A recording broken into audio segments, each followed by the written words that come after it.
everyone! I am here today with a video on what I brought for my 2-week trip to Japan in the summertime. My husband and I just got back from our trip. We spent the first 2 weeks of July in Tokyo and Osaka, essentially. It was very hot and humid, 30 degrees Celsius, closer to 40 with the humidex. So we packed primarily summer appropriate clothing, but this trip was a little bit different because we also wanted to hike Mount Fuji, and the summit at Mount Fuji is extremely cold. Very close to freezing or even below freezing with the wind chill. So this packing video really shows the whole gamut. I'm going to be showing you what I brought for the hike as well. I have previously done another packing video on 2 weeks in Japan in the fall, so I will link that down below. In that video, I also share some additional packing tips and the process that I go through when I'm packing for a trip in terms of the research on the country or the place that I'm going, as well as checking the weather forecast and all the other little details that I consider when I'm finalizing my packing list. In that video, I also talked about my tattoo. So my husband and I both have tattoos. His is on this part of his arm, and mine is on the back of my shoulder. So that came into play when I was trying to decide what items to bring, because in Japan, tattoos are associated with the Yakuza, which is the Japanese mafia or Japanese mob. So I packed all clothing items that would cover my tattoo because I didn't want to show it and make anyone feel uncomfortable or to offend anyone. One thing that I like to do when I'm packing, and I try to do this as much as I can if I have time before leaving for the trip, I prefer to try everything on when I'm in the comfort of my own home just to make sure that the pieces go together. I found it wasn't as much of a concern on this trip because I overpacked. I packed way too many things. I knew I was going to be shopping in Japan, but I still packed enough clothing to last the entire trip, and that was, I think, a mistake on my part because I ended up lugging around a lot of stuff that I didn't need. Instead, I should have packed fewer items in terms of clothing and just worn some of the things that I picked up along the way. So now let's get into the actual items that I brought. Everything I'm going to be showing you in this video fits into this piece of checked luggage. This is basically a big duffel bag that has 2 wheels and a pull-out handle. What I really like about this is that there's a separate compartment down below where I kept all of my hiking gear. My carry-on was this LV duffel, and this is the 50. I brought a lot of clothing on this trip because we were doing a variety of things, such as nice dinners, casual dinners, sporting events, sightseeing, shopping, and the like. So I ended up packing 6 dresses, 3 skirts, 3 pairs of shorts, 1 pair of boy shorts to go under my shorter skirts and dresses, 6 tank tops. I also brought these 7 t-shirts. I normally wouldn't bring this many cover-ups, especially in the summertime. I packed a scarf, a skinny black belt, and a pair of sunglasses. In terms of sleepwear, I packed 2 pairs of shorts, 2 comfortable t-shirts, and this white bag at the very end houses my undergarments. In terms of handbags, I packed my Mulberry Alexa. I also packed my Rebecca Minkoff Mini Mac. The last bag I brought is actually an extra duffel bag. I haven't used this yet, but sometimes if I go to a place where I think I might be doing a bit of shopping, I'll pack an extra bag that I can check to bring my goodies home. I packed my black Sam Edelman Gigi's, and I also brought my black Crocs, and these are in the style Katie. If you guys have watched my previous packing videos, you'll know I pack pretty much everything in little makeup bags or pouches and the like. This pouch houses my flat iron, haven't used it on this trip.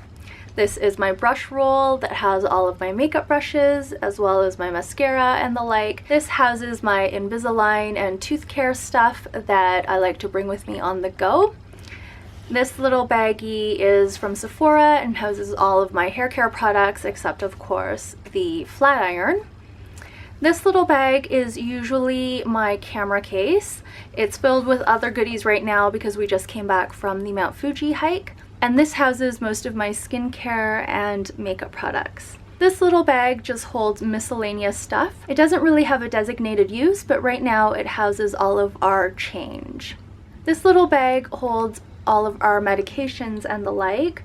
So it's got Tylenol, Gravol, allergy medicines. The second to last bag is a clear cosmetic pouch from Muji. It houses anything that needs to pass through security at the airport that I want to bring with me on the flight. So hand cream, possibly hand sanitizer, lip gloss, lip balm, those types of things. Finally, this little pouch on the end is new to the rotation, but I'm finding it perfect for my iPhone cords and such, my earbuds, anything I want to bring on the plane. Here are a few other essentials that I pretty much have with me on almost all of my vacations. This, of course, is my current phone. It's the 6 Plus and a hand-me-down from my hubby.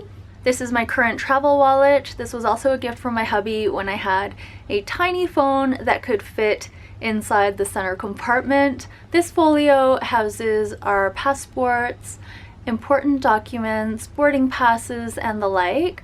It was a gift from my mother-in-law. It's from Danye, but this was many years ago. Finally, this is a little accordion folder with tabs that houses the rest of our travel cards. I basically put one day's itinerary in each tab. This last item before we move on to hiking goodies is this travel pillow. I bring it with me on flights so I can sleep a bit more comfortably.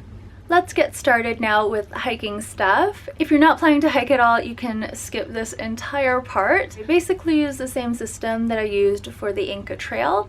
I used the exact same backpack. This is my Kanken. I brought my hiking boots, my hiking poles, and 4 pairs of wool socks. We only hiked for 2 days, but the rain on Mount Fuji can be unpredictable, so I wanted an extra pair for each day to keep in a plastic bag in my backpack. I brought a sports bra, a sleeveless top, and 2 pairs of black tights. The sleeveless top I wore on our first hike. That was the lower altitude hike, so it didn't get cold whatsoever. For our day 2 hike, we hiked to the summit of Mount Fuji, which is about 3,800 meters above sea level, so it is freezing up there.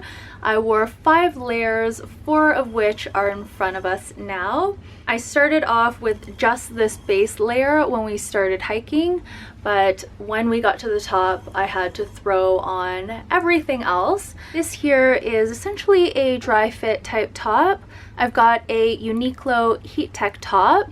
This is an Angora sweater, and I have a Uniqlo light down jacket. Finally, my last layer, and I did wear this on part of the hike up, but it wasn't warm enough when we got to the top. This is a thin raincoat.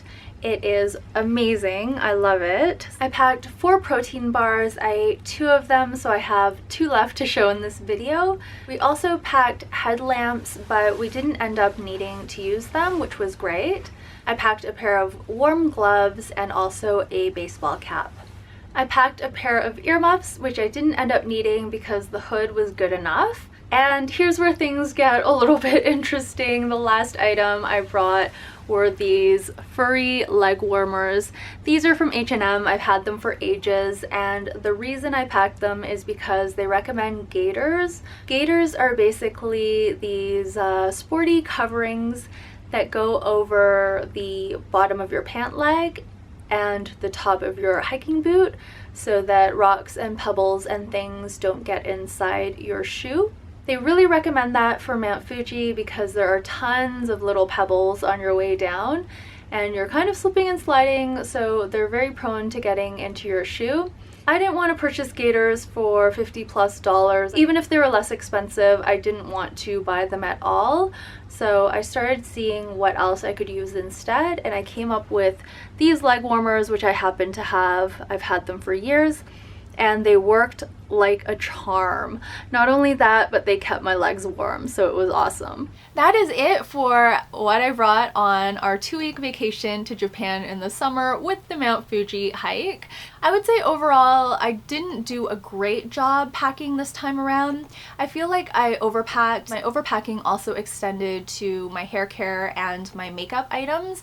I didn't use, I think, half of the makeup items that I brought, and I also didn't use my flat iron at all. It was so hot in Japan that I ended up wearing my hair up pretty much the entire trip, so I could have packed a lot lighter in that area as well. And I also feel like I didn't do enough research on what locals are wearing in Japan right now, and I ended up bringing a lot of items that were shorter than what Japanese girls typically wear. So the hemlines in Japan tend to be a little longer, and my hemlines were all quite a bit shorter. Despite all of that, I still wanted to put up this video. I thought it might be a little bit helpful, and I also find it interesting to see what people actually bring to a foreign country. I also wanted to document this so that I could watch this video again down the road and not make the same mistakes. Thank you guys so much for watching this video. I hope you enjoyed it. I will be back very soon with another one. Until then, please take care, and bye for now.